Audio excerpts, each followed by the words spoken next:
Bom, pessoal, olá. É um prazer novamente estar aqui no nosso terceiro webinar. É um prazer estar dividindo com vocês o que a gente tem estudado sobre o Brasil. A gente também está trazendo um debate para algo que não representa apenas a favela, mas a favela como espaço geográfico das desigualdades do nosso país, sente como ninguém os problemas da falta de igualdade de oportunidades, os problemas do preconceito e da ausência de uma visão mais ampla sobre a necessidade de diversidade do nosso país. Então, essa apresentação é um convite para olharmos o Brasil pelo olhar da maioria dos brasileiros. Aquilo que os homens brancos da elite chamam de minoria, são, na verdade, a grande maioria do mercado consumidor do Brasil. De cada R$ 100 do consumo do Brasil, R$ 76 são gastos pelo que chamam de minoria. E todo mundo olha a favela como bandido, como crime organizado, como sociedade de terceiro mundo, cara, ou de quarto mundo. Mentira, na favela, a maioria daqueles brasileiros são... Eu sou um cara brasileiro de sangue verde e amarelo. A maioria daqueles caras são empreendedores. São gente que faz, eles só precisam ser enxergados. A gente não vai conseguir viver num país democrático e justo se a gente tiver um país que cresce e vira a primeira potência mundial, mas se a favela não crescer, se ela não se empoderar e ela não realmente fizer uma grande diferença, a gente só vai ter aumentado a distância do país que cresceu e da favela que ficou no mesmo lugar, e no meio de tudo isso, obviamente, que vai ter um caos. Então, não vai ser possível desenvolver esse país sem colocar a questão das desigualdades no plural, são muitas, no topo da lista.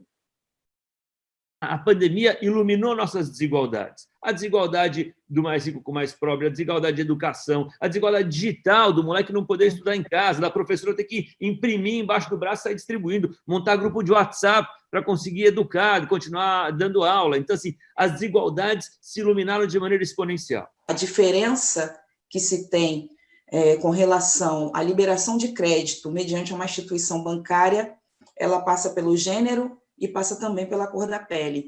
Então, ficou muito evidente essa dificuldade em conseguir crédito em instituições financeiras que não pensam a diversidade. Essa cultura de diversidade, ela passa pela área dos recursos humanos, ela passa pela área do consumo, das estratégias de marketing, mas, sobretudo, eu acho que é o item mais importante, que é pela lógica do impacto social. Qual é o impacto social que a empresa faz que volta para a sociedade? Então, o Bolsa Família é um programaço, custa 0,5% do PIB. Nós passamos alguns anos em que o chamado Bolsa Empresário chegou a mais do que 5% do PIB, com subsídios absurdos aí distribuídos que não trouxeram crescimento para o país, mas enriqueceram pessoas de uma maneira que não gera valor social, né? Isso aí é um jogo de rouba-montinho, pior até. O que você ganha, o que o outro perde. Qual a graça, né? Percebam que a diversidade não é só na imagem, mas é também atravessando a educação econômica que a gente precisa ter, ou seja, o partilhamento das ferramentas que esses setores possuem, né? É histórico isso, possuem essas ferramentas e esses caminhos. É possível também tornar esse caminho mais diverso, onde vocês consigam dividir com os microempreendedores esses saberes de como manter os seus negócios em tempos de calamidade, seja ela uma pandemia ou não, um problema, uma crise econômica que a gente já vem atravessando também. A única coisa boa que eu vejo é que a gente vai sair desta pandemia como um país mais solidário, como um país mais fraterno. 3 meses, o Brasil doou quase o dobro do que a gente doou no ano passado inteiro. O que nós, da Unesco, percebemos é que investimento consistente em educação equitativa, inclusiva e de qualidade transforma, sim, um país, diminui desigualdades e contribui para uma melhor distribuição de riquezas. Sempre digo que se alguém perguntar para a representante da Unesco, de que maneira nós podemos transformar a desigualdade brasileira, eu diria que tem 3 caminhos: educação, educação e educação. A iniciativa privada, ela tem um papel de protagonismo nessa discussão da educação. O Geraldo tocou muito nesse ponto dos vários estágios, né? A gente não pode substituir algum desses estágios, né, como empresa em si, mas a gente pode reforçar demais esse estágio do estar junto com outras pessoas, de colaborar, de respeitar, de ouvir, principalmente, e de dar chance, dar oportunidade para as pessoas. Hoje, precisa ter uma aliança entre sociedade civil e as organizações sociais, sociedade civil e as empresas. E as empresas começarem a olhar como que elas podem fazer o investimento junto com outras empresas. Sabe co-investimento? Tipo assim, não tem agora briga de ego, como é que vai maximizar a marca? Eu acho que hoje não cabe mais isso, assim, sabe? Concorrência entre marcas. Eu sei que, estou falando isso, é um custo muito alto, mas eu acho que a gente precisa começar a olhar essa perspectiva de co-investimento. Acabar com o mito de que o aspiracional da periferia é ser a elite. Aliás, eles costumam dizer que a elite é perdulária, que a elite joga dinheiro fora. Inclusive, na pesquisa do primeiro fórum, nós mostramos que os negros têm mais orgulho de ser quem são do que os brancos têm orgulho de ser quem são. Só 26% das 68 milhões de famílias brasileiras são formadas por um casal heterossexual com ao menos uma criança. Só 26%. Se à medida que a gente se autodeclara, a gente começa a procurar produtos e serviços que reforçam a nossa identidade.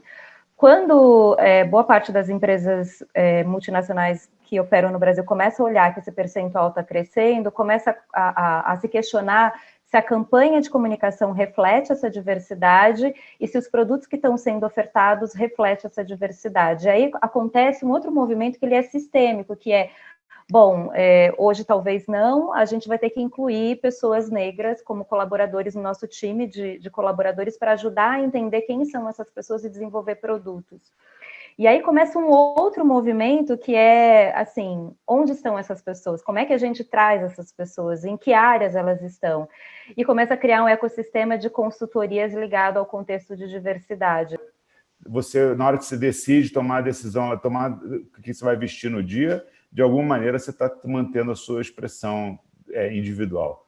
E dado um país como o nosso, essa expressão individual precisa ter essa multiplicidade de possibilidades. E para você ter essa multiplicidade, você precisa ter um grupo diverso em todos os sentidos. Eu acho impossível esse crescimento ser sustentável sem ter uma dimensão de diversidade, né? A minha empresa, 60% são afros, e não foi porque eu tenho cota, porque eu dei preferência, não. Eu dei oportunidades. Os brasileiros, essa maioria de brasileiros, eu falei, são muito bons. Os nossos brasileiros, esses 118%, ou 118 milhões de pessoas, são muito bons, só que eles são conduzidos a não acreditar neles. Eles são conduzidos a entender que eles são fracos, que são burros, que são pobres, que são terceiro mundo, impregnaram eles de baixa estima e eles passaram a acreditar nisso, e até para empreender ele acha que para ele não dá. Cara, eu aprendi a acreditar, eu entendi que é possível, e esses caras são bons, nós precisamos levar para ele, além da educação, autoestima e oportunidade, porque se der oportunidade, foi o que eu fiz na minha empresa, igual para todos, mas com oportunidade igual, e com oportunidade igual eu consegui que a maioria do meu time fosse afro por natureza. Quando a gente fala de diversidade, quando a gente fala de favela, quando a gente fala de economia da base da pirâmide, para nós é o que a gente trabalha, o que a gente sempre acreditou, esse impacto positivo que essa economia tem dado de um ponto de 119 bilhões por ano, que é o quanto a favela consome, mas mais do que isso, o quanto ela produz e a contribuição que a gente vem dando para a sociedade.